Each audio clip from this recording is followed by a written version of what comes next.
What is up guys, Jarv here, back today jumping into Destiny. In today's video, we're taking a look at the best farm for this week. Now with the recent delay to the Master Crota's End, that shifted our focus this week. So today we're going to take a look at the best weapons that you can craft, the weapon patterns you should be chasing, the easiest way to complete those challenges, and also how you can farm a raid exotic. So be sure to stick around and enjoy the video. If you do enjoy the video, be sure to leave a comment and rating down below, and remember to subscribe for more Destiny 2 content. But without further delay guys, let's jump into the video. Now in a game like Destiny 2, there is always something to farm.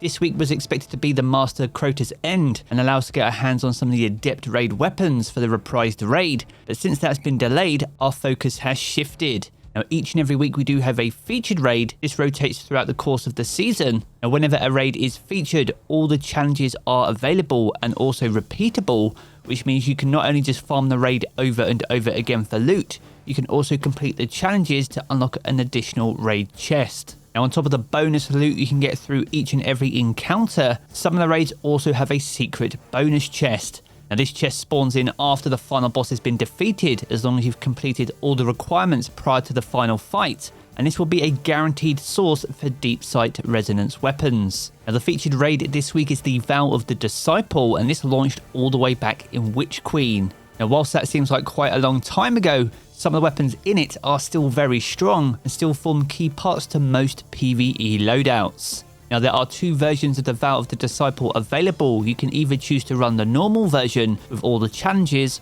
or the master version with all the challenges as well. Now not only does the master difficulty provide a bump in difficulty, it is also home to the exclusive adept versions of those weapons, and on top of that, each and every week there is a stat focused armor set available. As of the posting of this video, this week's armor focus is recovery, and when thinking about the main benefits of running master, there aren't really too many, and on top of that, whilst the armor has a stat focus, you are much better getting artifice armor from the most recent dungeon. Artifice armor provides a stat bonus across the board across all your armor pieces, and is perfect if you're looking to mid-max your build or simply just maximize your stats across the board.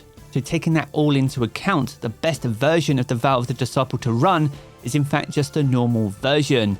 Not only is this quicker, you can still do all the challenges for bonus loot, which always have a chance to drop Deepsight resonance weapons, and overall it's a much more efficient use of your time. Now there are 4 encounters in total inside the Vow of the Disciple. The first is called Acquisition, and you can obtain the Submission Submachine Gun, the Deliverance Fusion Rifle, and the Cataclysmic Linear Fusion Rifle. As for the second encounter, this is called the Caretaker. This is the first major boss. You can once again get the Submission SMG, the Insidious Pulse Rifle, the Cataclysmic once again, and also the Forbearance, which is a massively popular arc grenade launcher.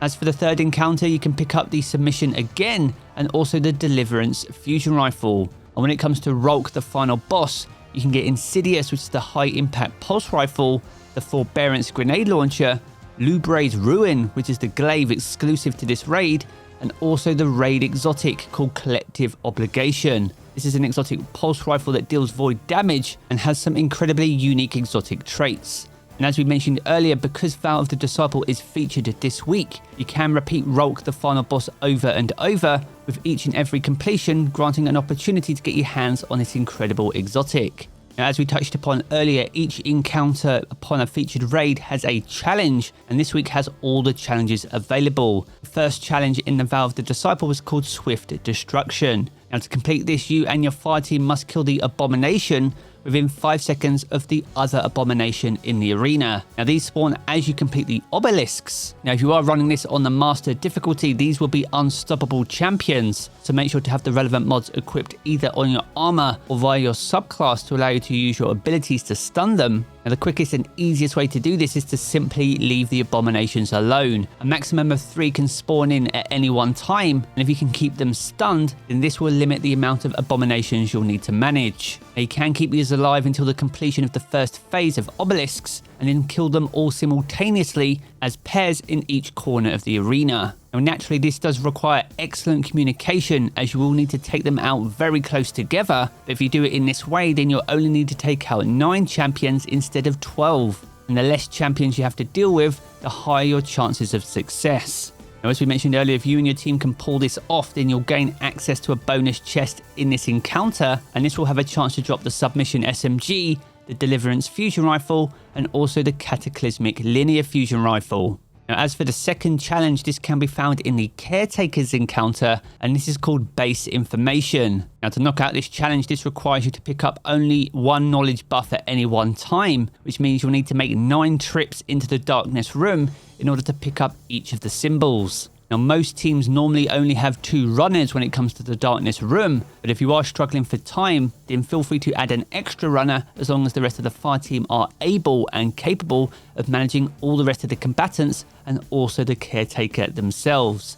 Again, if you are running this on the Master difficulty, there will be Overload Hobgoblins every time the obelisk is activated, so you'll definitely want to make sure you have the right mods available to ensure the fastest and easiest path to success. Now, the real key to this challenge is to maximize the amount of time that you get by the Caretaker, and you will need a very able pair of Guardians to be able to delay the Caretaker for as long as possible, because as soon as he reaches the plate, this will trigger the DPS phase. Now, this will likely take a few tries with whichever fire team you're choosing to run the raid with, but if you and your team can knock it out, you'll have another shot at the Submission Submachine Gun, the Insidious Pulse Rifle, the Cataclysmic Linear Fusion Rifle, and also the much desired Forbearance Grenade Launcher. Now, as for the third encounter, this is called the Upended, and the challenge for this encounter is called Defenses Down. And this requires each person in your fire team to only kill 1 Shielded Taker Knight throughout the entire encounter. And as there's only 6 members in your team, it does mean you will need to skip one along the way. Once again, if you are running this on Master, there are plentiful of Overload and Unstoppable champions that spawn throughout the encounter, so make sure to have the right mods equipped. But out of all the challenges, this is one of the most difficult. Now, that's not because killing a knight is hard,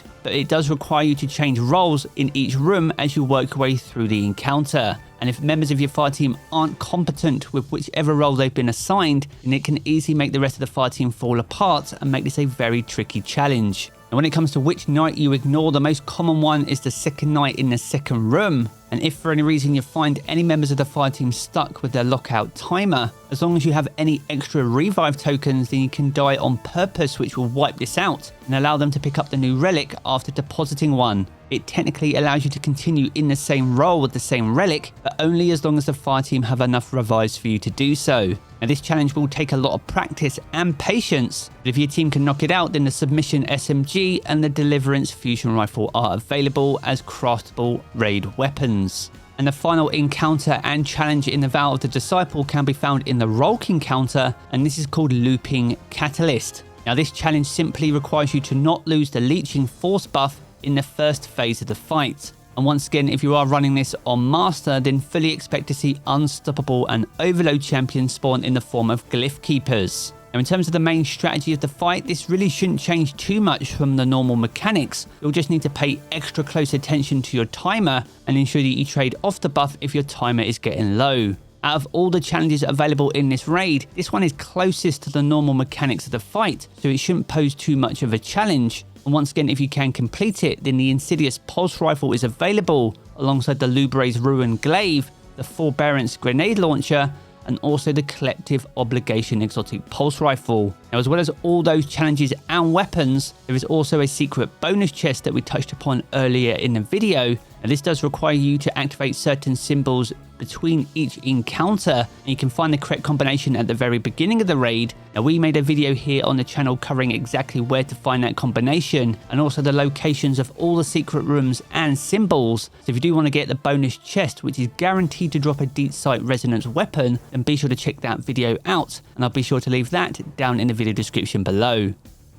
So there we have it, guys, a good look on what is possibly the best farm this week. If you've enjoyed this video, be sure to check out one of the 2 videos you see here in these cards for more Destiny 2 content. And if you want to keep up to date with everything to do with Destiny 2, then be sure to hit subscribe as well. I'm going to get back to the game as always, guys, and I will catch you all again very soon.